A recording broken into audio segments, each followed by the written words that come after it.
प्रेरक कहानी संस्कार। एक घर में 3 भाई और एक बहन थी। बड़ा और छोटा पढ़ने में बहुत तेज थे।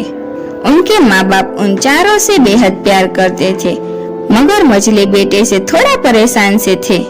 बड़ा बेटा पढ़ लिख कर डॉक्टर बन गया, छोटा भी पढ़ लिख कर इंजीनियर बन गया, मगर मझला बिल्कुल आवारा और गंवार बन के ही रह गया। सबकी शादी हो गई। बहन और मझले को छोड़ दोनों भाई ने मैरिज की थी। बहन की शादी भी अच्छे घराने में हुई थी। आखिर भाई सब डॉक्टर इंजीनियर जो थे। अब मझले को कोई लड़की नहीं मिल रही थी। बाप भी परेशान, माँ भी।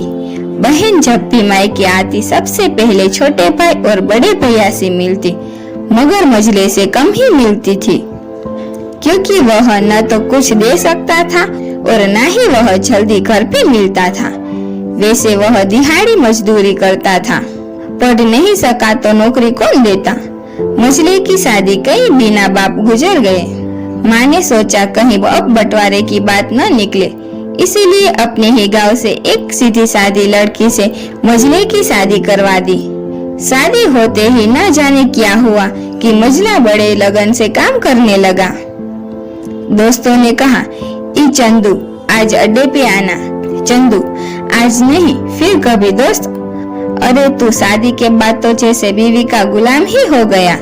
चंदू, अरे ऐसी बात नहीं, कल मैं अकेला एक पेट था तो अपनी रोटी के हिस्से कमा लेता था, अब तो 2 पेट है, आजकल और होगा।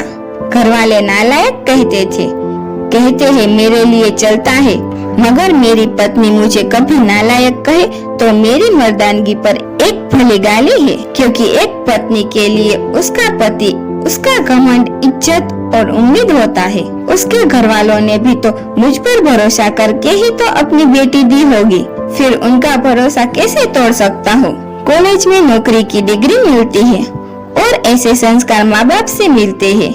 इधर घर पे बड़ा और छोटा भाई और उनकी पत्नियां मिलकर आपस में फैसला करते हैं कि जायदाद का बंटवारा हो जाए, क्योंकि हम दोनों लाखों कमाते हैं, मगर मझला ना के बराबर कमाता है।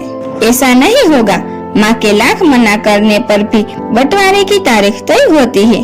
बहन भी आ जाती है, मगर चंदू है कि काम पे निकलने के बाहर आता है। उसके दोनों भाई उसको पकड़कर भीतर लाकर बोलते हैं कि आज तो रुक जा, बंटवारा कर ही लेते हैं। वकील कहता है ऐसा नहीं होता, साइन करना पड़ता है। चंदू, तुम लोग बंटवारा करो, मेरे हिस्से में जो देना है दे देना।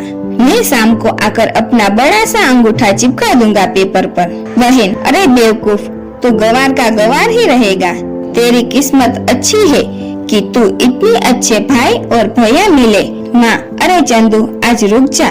बंटवारे में कुल 10 बीघा जमीन में दोनों भाई 5-5 रख लेते हैं और चंदू को पुश्तैनी घर छोड़ देते हैं।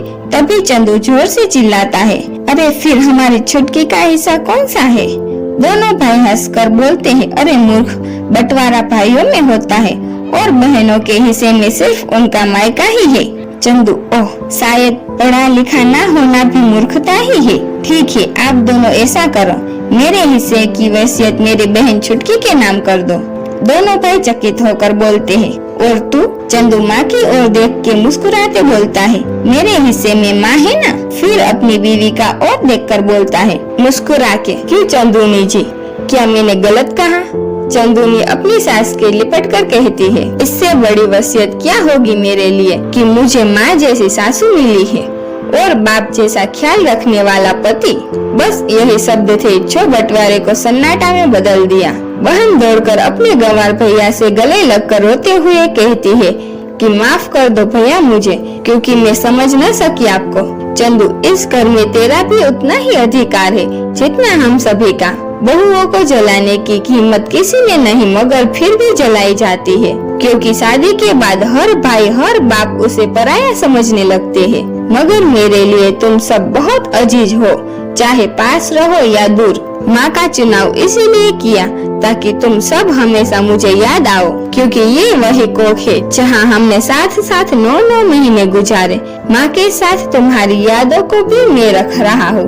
दोनों भाई दौड़कर मझले से गले मिलकर रोते रोते कहते हैं, आज तो तू सचमुच का बाबा लग रहा है। सबकी आंखों में पानी ही पानी, सब एक साथ फिर से रहने लगते हैं। हेलो दोस्तों, अगर आपको हमारी स्टोरी पसंद आई हो तो लाइक करें, शेयर करें और सब्सक्राइब करें और कमेंट करें। Thank you.